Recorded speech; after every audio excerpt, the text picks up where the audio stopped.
সরকারি কলেজ মহোদয়কে বক্তব্য উপস্থাপন করেন।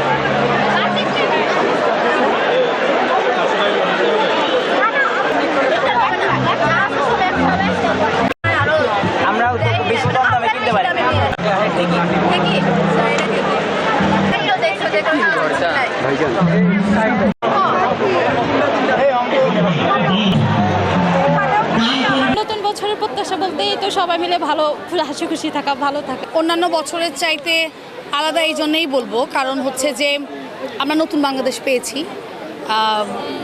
এখন আমরা চাইলে নিজের মত প্রকাশ ভালোভাবে প্রকাশ করতে পারছি। অনেক দিন আমরা ওইভাবে প্রকাশ করতে পারতাম না। এর আগে কখনো এরকমভাবে অনুষ্ঠান হয় নাই, মেলা আমরা বৈশাখী মেলা করি নাই, কিন্তু এবার ফার্স্ট আমরা হচ্ছে এই আয়োজনটা করা হয়েছে কলেজ থেকে। আমরা অনেক এনজয় করছি। এটা আমাদের ফিলোসফি ডিপার্টমেন্ট, এই ডিপার্টমেন্টে আমরা হচ্ছে এই স্টলে রেখেছি পিঠা, রেখেছি চুড়ি, তারপর হচ্ছে আংটি, তারপর বিভিন্ন রকমের খাবার, মানে এখানে আমরা রেখেছি। ভালো, মোটামুটি ভালো সেল হচ্ছে, আমরা খুবই আনন্দিত। আনন্দিত এই জন্যই যে আমরা আমাদের যে নিজেদের কৃষ্টি, আমাদের যে নিজেদের সংস্কৃতি, সেটাকে এই মেলার মাধ্যমে সবাইকে তুলে ধরছি।